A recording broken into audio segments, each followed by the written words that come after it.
বিসমিল্লাহির রহমানির রহিম। Hello everyone, আসসালামু আলাইকুম। আমি আজকে আপনাদের দেখাবো কাঁঠালের বিচি বছর জুড়ে কীভাবে সংরক্ষণ করা যায়। এখানে আমি 2 ধরনের বিচি নিয়েছি, আর এই বিচিগুলো কিন্তু খেতে খুবই টেস্টি। আর ওই যে বিচিটা একটু শুকনা বিচি নিয়েছি আর একটু ভেজা বিচি নিয়েছি। ভেজার বিচির যে উপরে আঁশটা থাকে কাঁঠাল খাওয়ার সময়, সেটা আঁশটাও কিন্তু আমি এখানে রেখে দিয়েছি। তো কিভাবে আমি এই বিচিগুলো সংরক্ষণ করে রাখবো বছরের জন্য, আপনারা আমার সাথে থাকলে অবশ্যই দেখতে পারবেন। আর দেখেন কত সুন্দরভাবে বিচিগুলো আমি আলাদা আলাদা করে নিচ্ছি। আর এই যে একটু শুকনা বিচি, সেটা কিন্তু 2 থেকে 3 দিন আমি ভালো করে শুকিয়ে নিয়েছি। আর এই বিচিগুলো কীভাবে সংরক্ষণ করব, তো প্রথমে আমি একটা এই যে পেপার নিচ্ছি। এই পেপারটা কিন্তু আমাদের বাড়িতে কম বেশি সব বাড়িতেই থাকে। এটা আমরা অনেক সময় ফেলে দেই। এই পেপারটা কিন্তু অনেক কাজেই লাগে, অথবা বিক্রি করে দেই। এই পেপার দিয়ে কিন্তু আমি কাঁঠালের বিচি সংরক্ষণ করে রেখে দিব। এই পেপারটা কিন্তু গ্রামে শহরে সবার বাড়িতে কিন্তু থাকে। আর দেখেন এটা কিন্তু শুকনা বিচি। এটাকে 3-4 দিন ভালো করে শুকিয়ে একদম মচমচে করে নিয়েছি। আর এটা কিন্তু একদম টসটসে যে বিচিগুলো, সেগুলো রাখার চেষ্টা করবেন। আর এটা দেখেন পেপারটা আমি সুন্দর করে মুড়িয়ে নিচ্ছি। এভাবে মুড়িয়ে নেবেন যাতে করে এর মধ্যে আলো বাতাস না প্রবেশ করতে পারে। সুন্দর করে মুড়িয়ে নেবেন। আর এভাবে মুড়িয়ে নিয়ে তারপরে আমি একটা দেখাচ্ছি। আমাদের ঘরে কিন্তু অ্যাভেলেবল এই পলিথিন ব্যাগগুলো থাকে। সেই ব্যাগের মধ্যে কিন্তু আপনারা এটা রেখে দিতে পারেন। কারণ কোনো অবস্থায় কিন্তু এইভাবে রাখার পরে আবার কিছু একটা পলিথিন ব্যাগের মধ্যে রাখার পরে এর মধ্যে কিন্তু কোনো অবস্থাতে বাতাস ঢুকতে পারবে না। আর যদি বাতাস না ঢুকে তাহলে কিন্তু পলিথিনের ভিতর থেকে কোনোভাবেই এই কাঁঠাল বিচি নষ্ট হবে না। এটা কিন্তু আপনারা নর্মালি রেখে দিতে পারেন, ফ্রিজে রাখার কোনো প্রয়োজন নেই। আবার অনেক ভাই আপুদের এরকম দেখা যায় যে শহরে বাস করে, তাদের বালি অথবা ছাই থাকে না, তারা কিন্তু এই চাউলের মাধ্যমে কিন্তু কাঁঠালের বিচি সংরক্ষণ করতে পারেন। আর আমি এই কাঁঠালের বিচির চাউলের মধ্যে যে একটা যে লবণ আছে, একটু ভাজা লবণ, সেই লবণটা কিন্তু ভালোভাবে অ্যাড করে দিয়েছি। এতে করে চাউলও নষ্ট হবে না, কাঁঠালের বিচিও নষ্ট হবে না। কাঁঠালের বিচিগুলো আগে কিছুটা চাল রেখেছি, তারপরে কাঁঠালের বিচি রেখেছি, তারপরে আবার চাল রেখেছি। এভাবে স্টেপ বাই স্টেপ আপনারা যদি এই কাঁঠালের বিচি এভাবে রাখেন, একটা কাঁঠালের বিচিও নষ্ট হবে না। বছর জুড়ে এই কাঁঠালের বিচি খাবেন, কোনোই সমস্যা হবে না। চালও নষ্ট হবে না, কাঁঠালের বিচিও নষ্ট হবে না যদি আপনারা এভাবে রাখেন। অনেকে শহরে থাকেন, বালি বা কোনো কিছু থাকে না, তাদের জন্য আমি এভাবে রেখেছি। আর আমি কিন্তু এভাবে রাখি, আমি যেভাবে রাখি সেগুলো আপনাদের সাথে শেয়ার করছি। আরেকটা পদ্ধতি আছে, আমাদের বাড়িতে সবার বাড়িতে কিন্তু কম বেশি ডাল থাকে। যে কোনো ডাল, মুগের ডাল হোক বা মসুরির ডাল হোক, যে কোনো ডাল হোক, এই ডালের মধ্যে আপনারা প্রথমে যে ভাজা লবণটা আছে সেটা ভালো করে মিশিয়ে নেবেন।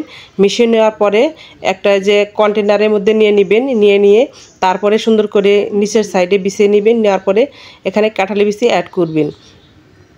স্টেপ বাই স্টেপ এভাবে অ্যাড করবেন। অ্যাড করার পরে আবার কিছুটা আপনারা ডাল দিবেন। এভাবে যদি আমরা কাঁঠালের বিচি রাখি, একটা কাঁঠালের বিচিও নষ্ট হবে না। আপনারা যদি এভাবে দেখেন, যদি না হয় আমাকে অবশ্যই জানাবেন। আর দেখেন আমরা কিন্তু সব কিছু এরকম করে সংরক্ষণ করে রেখে দিতে পারি। এখানে কাঁঠালের বিচি রেখেছি, আর ডালটাও কিন্তু সংরক্ষণের মধ্যেই রয়ে গেল।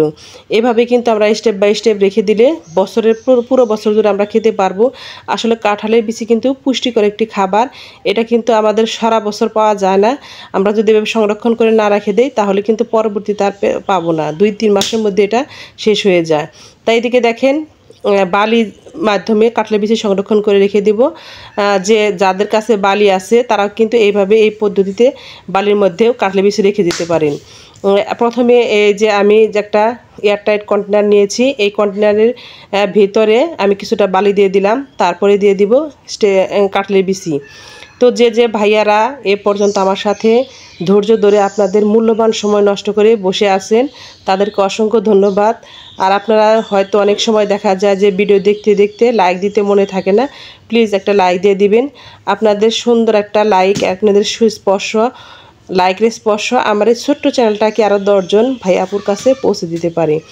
তো আপনি যদি প্রথম ভিজিট করে থাকেন আমার চ্যানেলে, তাহলে প্লিজ আপনি আমার চ্যানেলটাকে সাবস্ক্রাইব করে বন্ধু হয়ে পাশে থাকবেন। তো দেখেন কথা বলতে বলতে আমি কিন্তু বেশ কিছু কাঁঠালের বিচি এখানে আস্তে আস্তে অ্যাড করে দিয়েছি। আর এই দিয়ে দেখেন বিচিগুলো অ্যাড করছি আর বালি দিয়ে ঢেকে দিচ্ছি। এভাবে বালি দিয়ে ঢাকতে হবে যাতে বিচিগুলো না দেখা যায়। প্রথম স্টেপ দেওয়ার পরে বালি দিয়ে দিবেন, তারপরে দ্বিতীয় স্টেপ দেওয়ার পরে আবার বালু দিতে হবে। কারণ এভাবে যদি বালু অ্যাড না করা হয় তাহলে কিন্তু বিচির সাথে যাতে কোনো অবস্থাতেই যে হাওয়া বাতাস না ঢুকতে পারে। বালি থাকলে কিন্তু ভিতরে কিন্তু কোনো অবস্থাতে হাওয়া বাতাস ঢুকবে না। এভাবে কিন্তু আমরা গ্রাম অঞ্চলে কাঁঠালের বিচি সংরক্ষণ করে থাকি। অনেক সময় দেখা যেত যে আমাদের মা চাচিরা আছে, তারা কিন্তু একদম খাওয়ার পরে পলিথিন ব্যাগে ভরে একদম ঘরের যে মেঝে আছে খাটের নিচে বা যেখানে মাচার নিচে এরকম করে রেখে দিত। তারাও কিন্তু এভাবে খেতে পারতো। এটাও কিন্তু করা যায়। আপনাদেরকে দেখাচ্ছি 4টা পদ্ধতি, কিন্তু আপনারা অলরেডি দেখে নিলেন। আরও একটা পদ্ধতি দেখাবো। গ্রাম অঞ্চলে কিন্তু আর একটা পদ্ধতি প্রচলিত আছে, সেটা হচ্ছে ছাই দিয়ে কিন্তু আমরা কাঁঠালের বিচি খাওয়ার সাথে সাথে কিন্তু সেই কাঁঠালের বিচি কিন্তু সংরক্ষণ করে রেখে দিতে পারি। আর দেখেন আমি এই যে 1টা 2টা 3টা 4টা পদ্ধতি অলরেডি দেখিয়ে দিয়েছি। এখন শেষ যে পদ্ধতিটা দেখাবো, আর সেটা হচ্ছে ছাই দিয়ে আমি কাঁঠালের বিচি সংরক্ষণ করে রেখে দিব। এখানে কিছুটা ছাই নিয়েছি। চুলার যে ছাইটা, এটা কিন্তু ভেজা ছাই নেওয়া যাবে না, একদম যে শুকনা ছাই সেটা নেওয়া হবে, একটু ঠান্ডা করে নিতে হবে। আর এই যে কাঁঠালের বিচিটা, সেটা কিন্তু একদম খাওয়ার পরই যে কাঁঠালের বিচিটা, ভেজা কাঁঠালের বিচি, সেটা কিন্তু রাখা যাবে। আগে ছাই দিয়ে দিয়েছি, তারপরে কাঁঠালের বিচি দিয়েছি, তার উপরে আবার ছাই দিয়ে দিচ্ছি। এভাবেই কিন্তু স্টেপ বাই স্টেপ আমি ছাই দিয়ে কাঁঠালের বিচিগুলো সংরক্ষণ করে নিব। আমার কাছে এটুকুই কাঁঠালের বিচি ছিল, সেজন্য কিন্তু এটুকু দিয়ে আপনাদের প্রসেসিংটা দেখালাম। দেখেন কয়েকটা পদ্ধতিতে আমি কাঁঠালের বিচি সংরক্ষণ করে নিয়েছি। 1 2 3 4 5টি পদ্ধতিতে। এই 5টি পদ্ধতিতে যদি আপনারা কাঁঠালের বিচি রাখেন, তাহলে সারা বছর জুড়ে আপনারা সংরক্ষণ করে রেখে দিতে পারবেন, একটা বিচিও নষ্ট হবে না। তো ভাই আপুরা, সবার এই ভিডিওটা কেমন লাগলো অবশ্যই কমেন্টের মাধ্যমে জানাবেন। আজকের মতো এই ভিডিওটি এখানে রাখছি। আল্লাহ হাফেজ, আসসালামু আলাইকুম।